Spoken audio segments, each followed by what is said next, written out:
샬롬. 오늘은 예수님의 제사장 직분에 관한 새로운 사실이라는 제목으로 우리 주 예수 그리스도의 은혜를 함께 나누도록 하겠습니다. 오늘 말씀은 누가복음 3장 23절에 있는 말씀입니다. 여기 보면은 예수님이 사역을 시작하실 때 나이가 약 30세쯤 되었다라고 기록하고 있습니다. 그리스도 혹은 우리가 메시아라고 부르는 이 말은 기름 부은 자라는 뜻입니다. 구약시대 때는 왕, 제사장, 예언자 등 이 세 가지 직분을 맡은 자들을 기름을 부음으로써 그 권위를 인정했습니다. 우리가 예수님을 그리스도라고 부르는 이유는 첫째, 그분이 왕이기 때문입니다. 이스라엘에서는 오직 다윗 왕의 후손만이 왕이 될 수가 있었습니다. 다윗은 또한 유다 지파였는데, 따라서 유다 지파에 속한 다윗 가문, 이 왕가에 속한 남자만이 왕의 자격을 갖출 수가 있었던 것입니다. 그러한 이유로 우리 예수님은 다윗 가문에 속한 요셉의 아들로 태어난 것입니다. 마태복음 1장 16절에 바로 이러한 사실이 기록이 되어 있습니다. 자, 그런데 우리는 또한 예수님을 대제사장으로 부릅니다. 히브리서 4장 14절을 보면은 그러므로 우리에게는 큰 대제사장이 계시니 승천하신 이 곧 하나님의 아들 예수시라라고 말씀하고 있습니다. 대제사장은 백성을 대표하여 하나님 앞에 나가 백성의 죄가 용서받도록 희생 제사를 드립니다. 그런데 여기 약간 문제가 있습니다.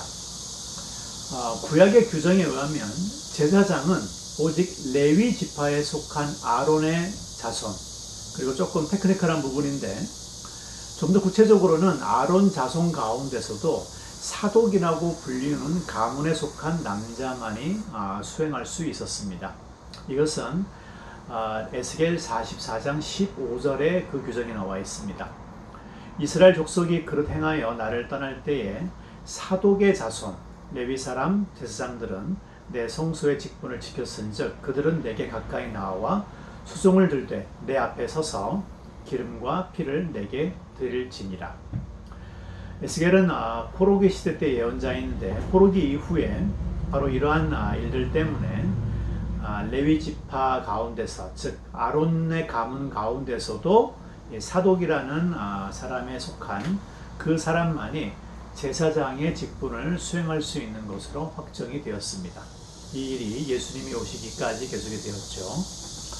그런데 우리가 예수 그리스도의 십자가의 사역을 생각할 때 어떻게 다윗의 후손인데, 즉 유다 지파 사람인데 제사장의 역할을 수행할 수 있는지 여기 한번 우리가 의문을 가져봐야 됩니다.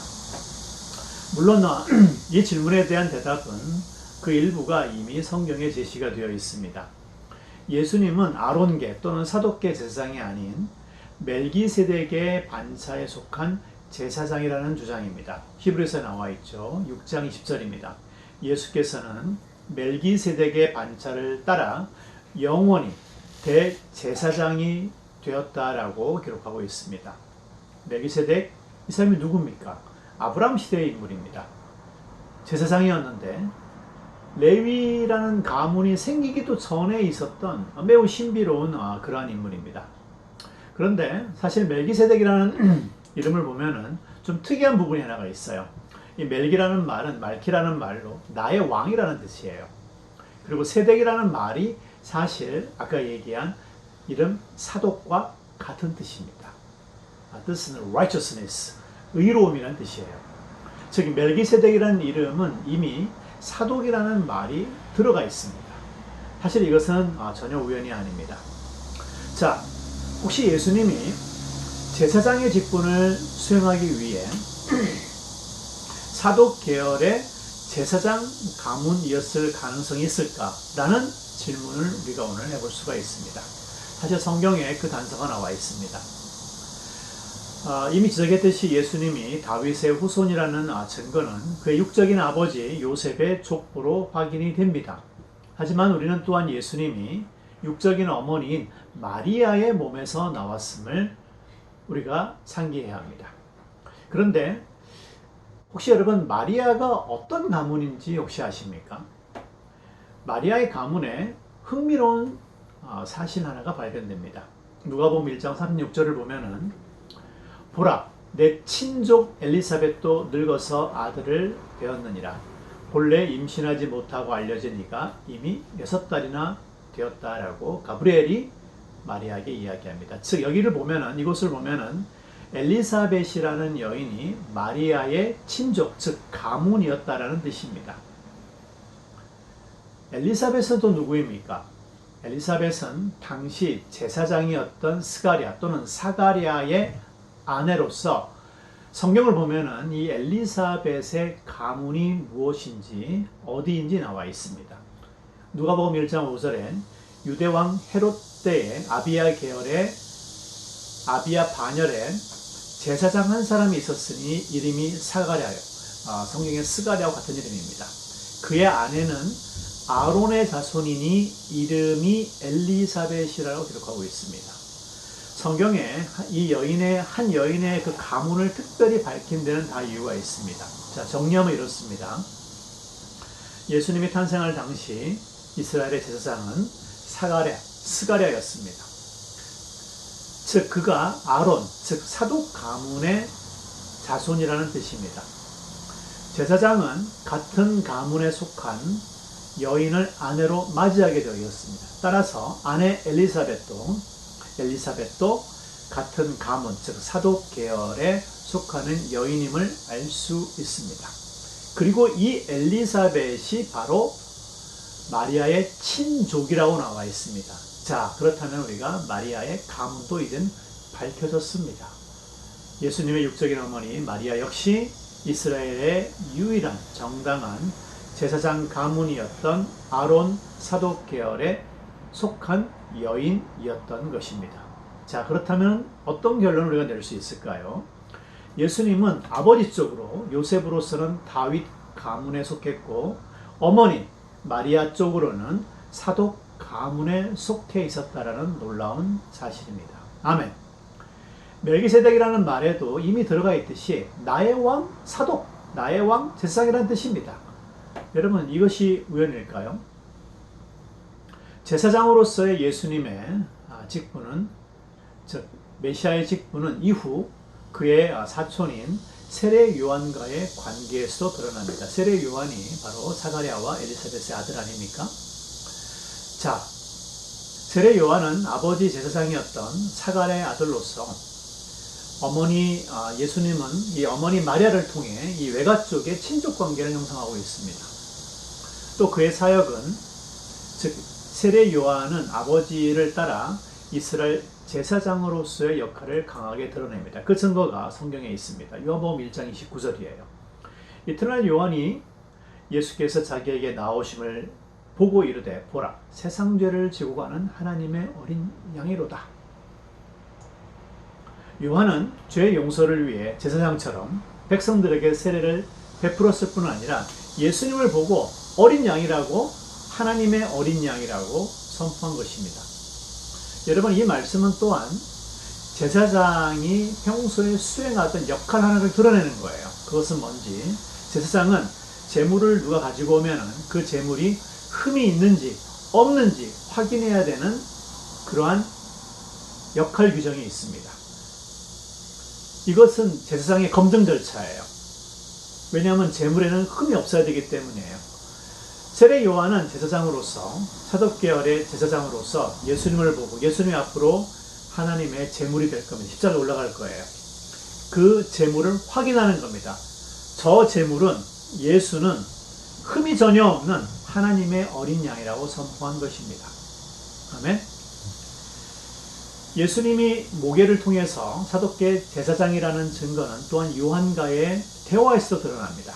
예수께서 요한에게 이런 얘기를 한 적이 있습니다. 마태복음 3장 15절이에요. 예수께서 대답하여 이르시되 이제 허락하라 우리가 너와 나죠. 우리가 이와 같이 하여 모든 의를 이루는 것이 합당하리라 하시니 이에 요한이 허락하신지라. 이 말씀을 하시고 예수님이 요한한테 세례를 받으셨죠. 예수님이 요한에게 세례를 받으신 이유가 사실 여러 가지가 있습니다. 하지만 오늘은 이런 이유로 세례를, 즉 물로 씻음을 받았다는 것을 알 수가 있습니다. 레위기 8장 6절을 보면은 모세가 아론과 그의 아들들, 제사장이죠. 첫 제사장입니다. 모세가 아론과 그의 아들들을 데려다가 물로 그들을 씻으며 라고 기록하고 있습니다. 제사장은 그 직분을 수행하기 전에 세례, 즉 물로 씻음을 받아야 합니다.